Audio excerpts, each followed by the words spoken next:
হরি ওম তৎসৎ। ওম নমো ভাগবতে বাসুদেবায়। সর্বকর্মফলম শ্রীকৃষ্ণ অর্পণমস্তু।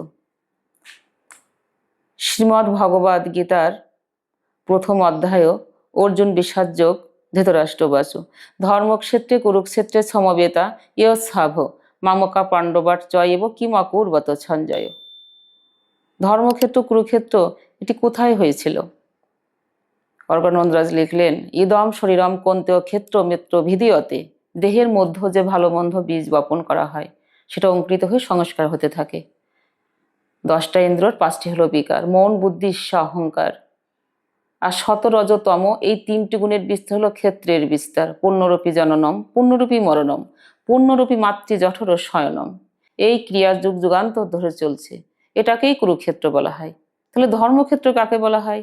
কোনো সাধক যদি সাধনার বলে চৈতন্য গুরু ধরে, যদি গুরু কৃপায় ঐকান্তিকভাবে ভাবিত হয়ে কৃষ্ণপথে মতি হয়ে যদি একবার সেই পরমাত্মার দিকে অগ্রসর হয়, তাহলে দেহটা ধর্মক্ষেত্রে পরিণত হয়। এটাকেই ধর্মক্ষেত্র বলা হয়।